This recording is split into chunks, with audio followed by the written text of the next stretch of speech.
Hello guys, I am Arvind. This is my new channel. The name is Stylo.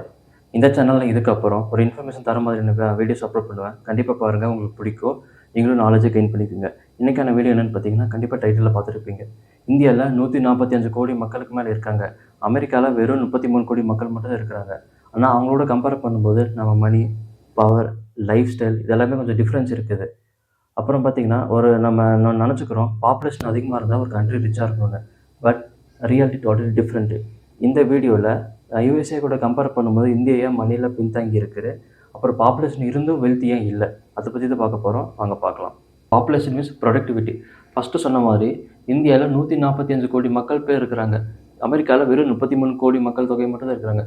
So பாப்புலேஷனுக்கும் வெல்த்துக்கு ஏதாவது difference இருக்குன்னு கேட்டிங்கன்னா கண்டிப்பாக இருக்குது. எப்படின்னா, பாப்புலேஷன் அப்படிங்கிறது ஒரு நம்பர், வெல்த் அப்படிங்கிறது ஒரு value. So more population doesn't mean more wealth. So இங்கே ப்ராப்ளம் பார்த்தீங்கன்னா பாப்புலேஷன் கிடையாது, ப்ரொடக்டிவிட்டி. ஆக்சுவலாக எக்கனாமிக் வைஸில் டாப் 5 கண்ட்ரிஸ் எடுத்துக்கிட்டோம்னா ஃபஸ்ட்டு யூஎஸ் இருக்குது, second China, third Germany, fourth பார்த்தீங்கன்னா இந்தியா, ஃபிஃப்த்து ஜப்பான். இப்போ நம்ம பார்க்குறது ஃபஸ்ட்டு யூஎஸ்ஏ, ஃபோர்த்து பார்த்தீங்கன்னா இந்தியா. இது பார்த்தீங்கன்னா இன்றைக்கே நேற்று நடந்த விஷயம் கிடையாது. இது பார்த்தீங்கன்னா பலாயிரம் வருஷமாக நடக்கிற ஒரு விஷயம். எக்ஸாம்பிள் இதுக்கு முன்னாடி ஒரு சின்ன ஹிஸ்ட்ரி இருக்குது. என்னென்னு பார்த்தோன்னா, ஒரு 18th சென்ச்சுரிக்கு முன்னாடி இந்தியா தான் நம்பர் 1 இருந்திருக்கிறோம் எக்கனாமிக் வைஸில். அந்த டைமில் இந்தியா பார்த்திங்கன்னா ஒரு ஜஸ்ட் ஒரு டெம்பிள், ஒரு ஸ்பிரிச்சுவாலிட்டி மட்டும் இல்லாமல் இந்தியா பார்த்திங்கன்னா ஒரு அக்ரிகல்ச்சரில் ரொம்ப ஸ்ட்ராங்காக இருந்திருக்கிறோம். அப்புறம் மெடிசன் எடுத்துக்கிட்டோன்னா ஒரு ஆயுர்வேதா ஆகட்டும், அப்புறம் சர்ஜரி, அப்புறம் மேத்தமெட்டிக்ஸில் பார்த்திங்கன்னா zero, decimal system, trigonometry, algebra நம்ம கண்டுபிடிச்சதான்.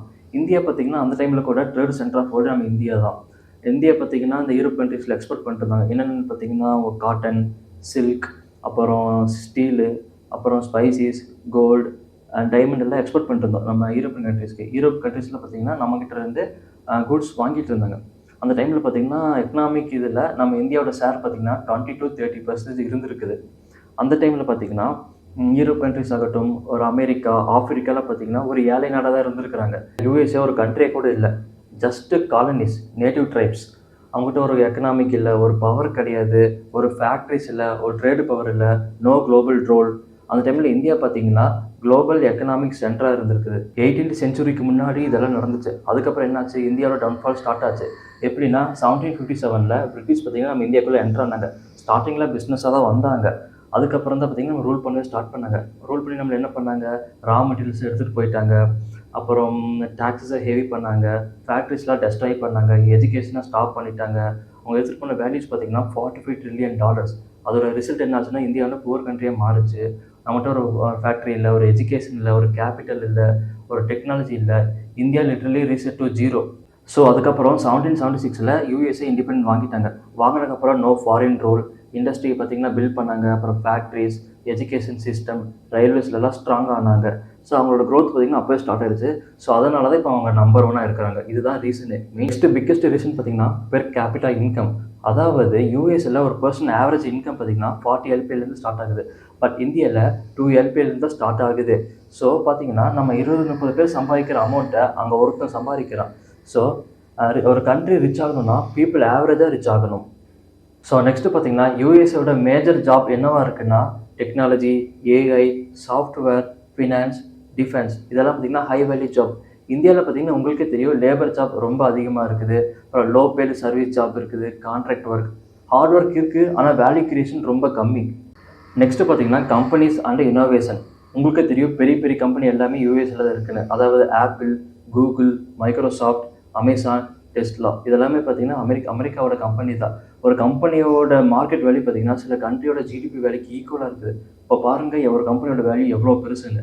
அதுக்கு நம்மளும் சும்மா கிடையாது, நம்மக்கிட்டே பார்த்திங்கன்னா சர்வீஸ் பேஸ் கம்பெனி நிறையா இருக்குது. Example TCS, Wipro, Infosys, HCL. பார்த்திங்கன்னா ஈவன் யூஎஸோட பெரிய கம்பெனியான Apple, Google, Microsoft, Amazon, Tesla, இந்த கம்பெனியில் கூட இந்தியன்ஸ் தான் நிறைய பேர் ஒர்க் பண்ணுறாங்க. ஸோ சர்வீஸ்னு வந்துட்டு நம்ம தான் கிங்கு. ஸோ நெக்ஸ்ட்டு பார்த்திங்கன்னா டேக்ஸ் அண்டு சிஸ்டம். யூஎஸ்ல பார்த்திங்கன்னா டேக்ஸ் சிஸ்டம் பார்த்திங்கன்னா ரொம்ப ஸ்ட்ராங்காகவே இருக்கும். அப்புறம் பிளாக் மணி பார்த்திங்கன்னா கம்மி தான். அப்புறம் பிஸ்னஸ் ரூல்ஸ்லாம் பார்த்திங்கன்னா கொஞ்சம் ஈஸியாக இருக்கும். அப்படியே இந்தியாவுக்கு வந்திங்கன்னா பிளாக் மணி அதிகமாக இருக்குது. நான் சொல்லி தான் உங்களுக்கு தெரியணும்ல, உங்களுக்கு நல்லாவே தெரியும். அப்புறம் பார்த்திங்கன்னா இப்போ பார்த்திங்கன்னா டேக்ஸில் பார்த்திங்கன்னா நம்ம கொஞ்சம் ஸ்ட்ராங் ஆகிட்டு இருக்கிறோம். ஸோ நோ ப்ராப்ளம், ரொம்ப நல்ல விஷயம் நம்ம இந்தியாவுக்கு. ஸோ நான் என்ன சொல்ல வரேன்னா, ஒரு கவர்மெண்ட்டுக்கு அமௌண்ட் ஒழுங்காக போய் சேரலைன்னா டெவலப்மெண்ட் ஸ்லோவாக தான் செய்யும். அதே மாதிரி ஒரு இன்ஃப்ராஸ்ட்ரக்சர் ஸ்லோவானால் பிஸ்னஸ் க்ரோத்து ஸ்லோவாகும். ஸோ இத வச்சு யாரும் இந்தியா வீக்ன்னு நெனச்சிடாதீங்க. இந்தியாவோட மிகப்பெரிய ஸ்ட்ரென்த்தே பாப்புலேஷன் தான். அதுவும் யங் பாப்புலேஷன் தான். ஆனா ரீசென்ட் டைம்ல பார்த்தீங்கன்னா, ஸ்டார்ட் அப் கம்பெனிலாம் நெறைய டெவலப் ஆயிட்டு இருக்குது இந்தியால. கவர்மெண்ட் நல்லா ஹெல்ப் பண்றாங்க. ஸோ எல்லாரும் ஸ்கில்ல டெவலப் பண்ணுங்க. நெறைய பிசினஸ் பண்ணுங்க. நல்லா ஏர்ன் பண்ணுங்க. டாக்ஸ் ஒழுங்கா பே பண்ணுங்க. நெக்ஸ்ட் 10 டூ 20 இயர்ஸ்ல நம்ம நம்பர் ஒன்னா வருவோம். ரீசென்ட் டைம்ல கூட பார்த்தீங்கன்னா, ஜப்பான் ஓவர்டேக் பண்ணிருச்சு. நெக்ஸ்ட் டார்கெட் பார்த்தீங்கன்னா, அ ஜெர்மனி, சைனா அண்ட் யுஎஸ்ஏ தான்.